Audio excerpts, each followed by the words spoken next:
Gumising pa ako ng maaga para lang ihatid ka. Uy, Usually hindi ako gumigising ng maaga, Aya. Salamat sa pabaon, ha? Oo naman. Late na Gusto. ba? Asan ba? Ito pa isa.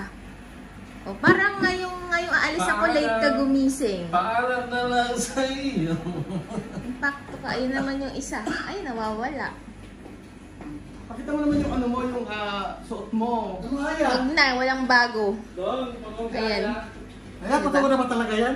Oo. Uwi ka na? Ano yan? Pakita mo yung suot niya ng pauwi. Dali, ano, pakita mo. Ikaw nga, itapat mo nga sa akin yung camera nang may mapala. Yung suot ko. Black na, black. Nag-photoshoot kami ni Mami. Oh. Iba ko lang yung pants. Wow. Wow. Tapos, Ganda naman ni Aya. Talaga. Uwing-uwi na talaga siya. Oh. Tapos yung alam mo, Ready pakita mo na? yung relo. Wala sa Oh, oras din mo. tingnan mo ang relo. dali. Wala sa oras. 7:57. 57. Anong oras ba yan? 7:09 pa lang, Aya. 7:09 pa. Tapon mo na yan. Anong oras ba yun, Aya? Itapon mo na nga yan. Set up. Hindi ko pala set up. I-ano mo na agad yan, i-upload mo na agad. Upload mo na agad na, Aya. Hindi ka magsumba? Ayan. Pigilan mo ako. Kailangan comfy ang suot kapag ano, kailangan mga walang alahas. Ha? Walang mga Ano ba? ano-ano. Ihatid ka pa sa airport? Huwag na. Bakit? Umiyak ka muna para malaman talaga namin na ano. Kaya nga, dapat umiyak ka. Malungkot ka. Hindi ko sa mga tao. Ano ba yan? Ay, Two. ang hirap-hirap naman yun. Wala pa eh. 6K. Yun lang, 6. Wait, Mga pang-abot-abot sa mga airport. 1.5 na daw ang kilo ng ano, timpa ngayon. Wala ka ng pera. Wala akong dinala. Ay? Para walang dagdag yung tingin. Ano? Ano ba? Ano sabihin mo sa amin? Nang alis ka na. Ngayong alis na ako. Magkita-kita na lang tayo. Ha? Ito? O bago umalis, bumati ka muna. Happy birthday. Ano ba yung message na? Ano ba? Oh, bumati ka muna. Alam mo, nakalimutan ko. Akala ko sa kahapon, happy birthday! Ikaw wala ka naman, hindi ka naman bumati. Kung di tayo sabihan, ikaw bumabati.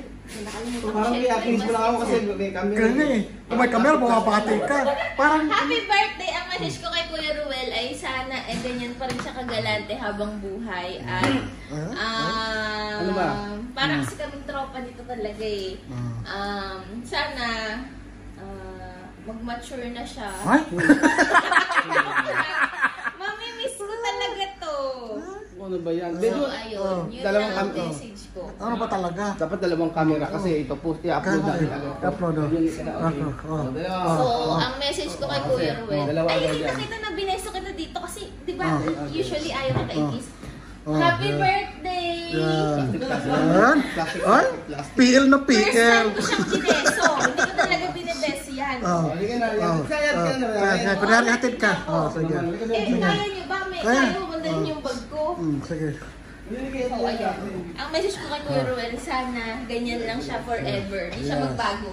Hindi na nagbabago. Baguhin lang yung pag-uugali niya ng pagkabalahura. Ay, maiiwan ko pa yung, Oh. yung bag ko. Naku! Ever ako nagbuhat ng ng bag. Walang naman yan. Yan pa yung iaano mo. Adios, Aya. Wala ka na lang, wala akong camera. Adios. Adios, Aya. Kaya wala tayong mga bedroom. Adios.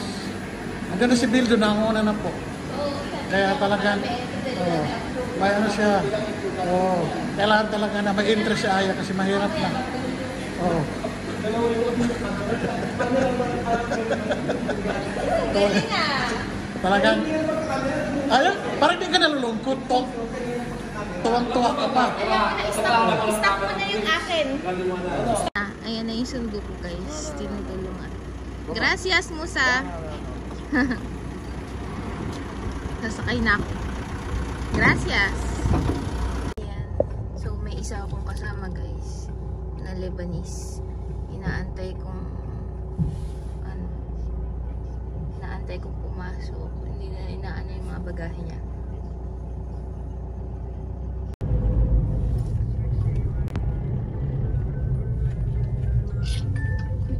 Ayan na kami guys. Sa airport. Yeah. Nandito na naman ako sa airport. Yeah, which one now?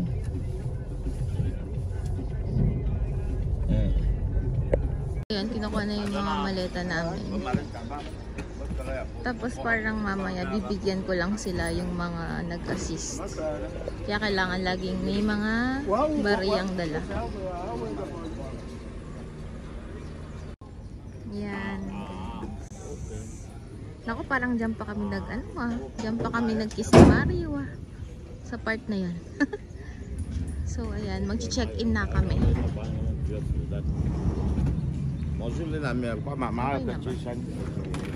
Ayan na, okay na pala. Ayun na pala yung bagahe. Ayun na. So, let's go na. Actually, ito yung pinaka-ayaw part kasi binubuksan nila dyan. Pero ewan ko ngayon kasi malakas itong kasama ko to eh. Malakas siya. So, sana pumayag na hindi nabuksan. So, nakapasok na ako. Sobrang bilis ko lang. Kasi yung sabi ko nga sa inyo, yung kasama ko malakas. So, ayan, nag-aantay na lang ako ng yung maliit na eroplano. Wala masyadong tao. May amigo. Kaibigan ko na nag-hello. Pinuntahan pa ako ni Domingo dito. Porque doon, di ba, amigo Domingo? Ken? Ah. 8:51 na.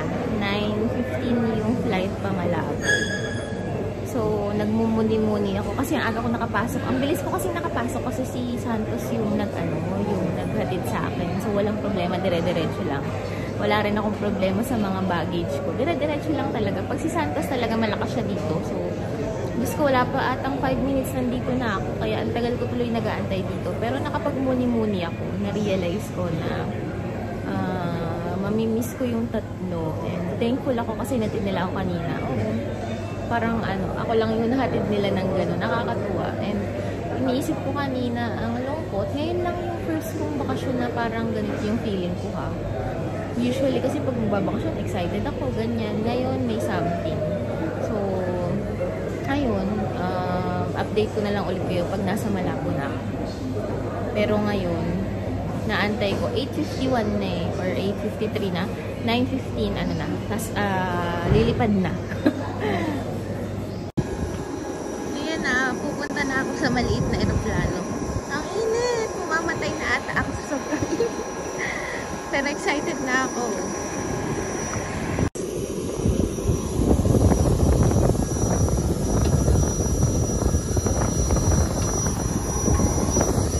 Gracias.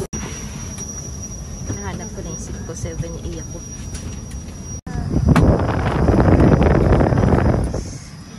Yung solo lang. Kasi doon dito sa pangalawa dito, dala-dalawa. Pero never pa ako naka-experience sa dalawa. Laging dito kami nilalagay sa solo-solo lang.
exteriores.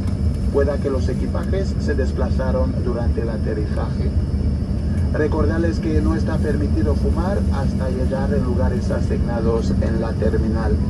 Los pasajeros que necesiten ayuda.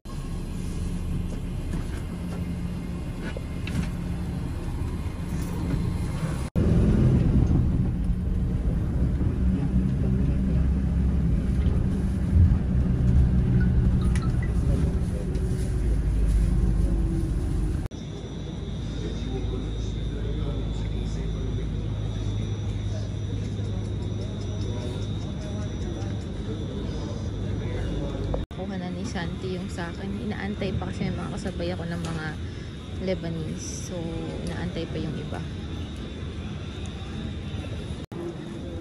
Ayan si Santi. So, mag-check-in na kami.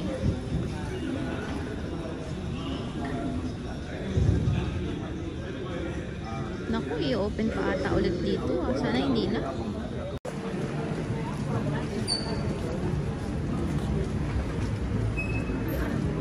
So, ayan, pupunta na kami dun sa check-in-an. Parang medyo malayo-layo yung lalakarin dito. Diba? Ganda. Dati hindi to ganito. Sa Malabo. Ang ganda, diba? So, actually, nag-online check-in na ako. Ewan ko kung paano. First time kong tinry mag-online check-in dito. Pero pag galing akong Pinas, papunta dito, nag-online check-in na talaga ako. Ewan ko ba't now ko lang tinry na mag-online check-in from here. So, aalis na muna ako. Sila na daw bahalang magpa-check tsaka mag-check-in. Ito yung gusto ko sa Malabo kasi wala nang iintindihan. Actually, sa rin naman, wala na kaming iintindihan. Dire-diretso na.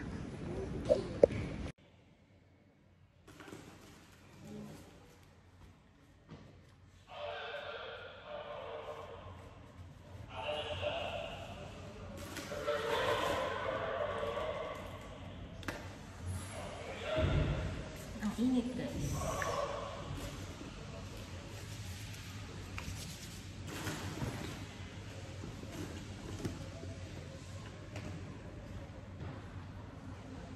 Siyempre, magpapa-order tayo. Kasi ang init.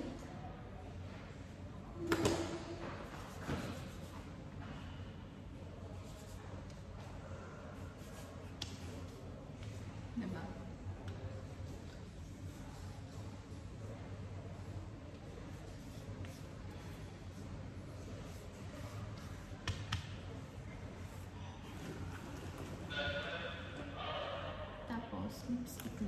Lipstick lang guys.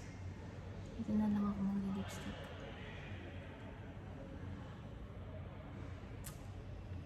Ganun lang. Tapos konting supply lang. Grabe, excited na ako umuwi para maipaayos tong buhok ko. Tignan nyo naman, losyang na. Ayoko kasing ipagalaw dito eh. O diba? Ayoko ipagalaw dito kasi gaganon siya.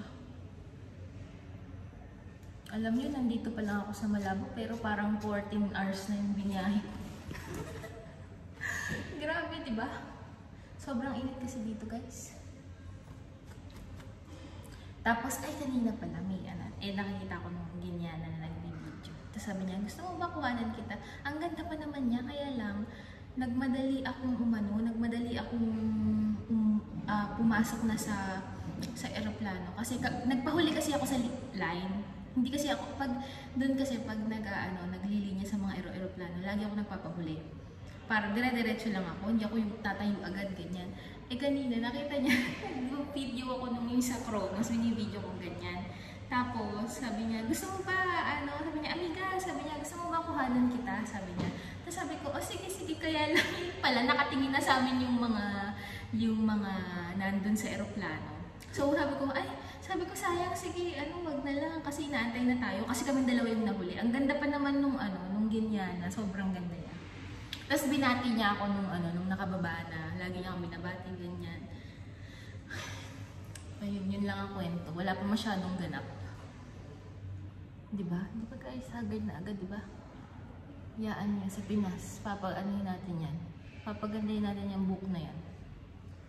Maya na ulit, guys. So, inaantay ko lang si Akasho na i-check in yung mga baggage. Tapos, pupuntahan na lang daw niya ako dito. Tapos, parang may restaurant doon. Ayun, yung sa dulo. Nakikita nyo ba? Kaya lang, busog pa ako. Hindi ko alam kung kakain ako or hindi. Kasi, usually, di ba ganun din ba kayo kapag nasa eroplano, wala kayong gana, ayaw nyong kumain, ganyan, nasusuka kayo, ganyan. Kanina nga, parang nung nagta-turbulence pa, umiikot na naman yung yung tiyan ko. Para kung nasa bus, ganun. So, 2 PM pa yung flight ko. 11 AM pa lang. Actually, 10:40 pa nga lang eh. So, iniisip ko kung kakain ako. Kapag 2 naman na, pumasok na lang 2, hindi pa naman agad kakain, diba? So, mga 3 pa siguro. So, sa tingin ko, kakain na lang ako. Sige, titingin ako dun. Punta muna ako dun, guys. Ang sarap tignan, diba? Yung mga tinapay na yan. So, isa yung in-order ko. Tapos yan, may mga pan and sandwiches pa dyan. Daming choices. Tapos, ayan. Nag-uusap sila about sa order ko. And may drinks area dyan. Masarap tumambay. Upo ka lang dyan. Para siyang bar na maliit. Relax ka habang nag-aantay. Ayan, bibili ako dyan. Yan. Ano daw yan? Cheese ang laman. Yung nasa taas daw, tuna yung laman. And then yung nasa baba, chicken. Ang binili ko yung chicken. Bumili ako ng yung pinili ko. So, andito na ako ngayon sa boarding gate. 1 hour na lang aantayin. Meron na palang dito, restaurant. Last year, wala pa to eh. Yan. So, 1 hour na lang at makakasakay na din ng eroplano. Board na ako mga kasingko. 1 oras pa ang aantayin bago mag-boarding. Tingnan nyo, wala masyadong tao. Sana konti lang yung tao para wala akong katabi. Pero yung pinili ko naman doon sa dulo ng eroplano. So, wala akong katabi. Tapos yung mga paligid ko wala rin katabi. Nag-iisa ako doon. Pero ewan ko lang kung lamanan na yun. Sana. Alam niyo, feeling ko kapag upo ko pa lang ng eroplano, makakatulog ako agad. Sobrang antok. Kanina pa ako nag-aantay simula. Kasi ang aga namin 7 kami pipick upin doon. Tapos yung dito sa Malabo ang tagal ng pag-aantay, kasi mga 3 hours. Nakakaantok. Pero kumain naman ako kanina, tinapay dun sa binilhan ko, 'di ba? Ayun, yun lang. Init na ako. Ito nga pala yung second floor. Pakita ko pala sa inyo. Yan. Pero hindi na ako lalakad. Yan na lang. Ganyan lang siya. Tapos makikita mo kung nandyan na yung eroplano. Ay, yun na ba yun? Ay, yun na pala eroplano. Dumating na. Kanina wala pa yan eh. So, ayan. Tingnan ko. Makalapit nga doon sa eroplano.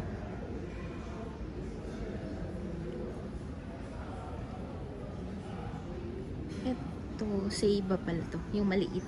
Pero ito na eroplano namin. Hindi ko nga lang kita yung pinakabuong eroplano.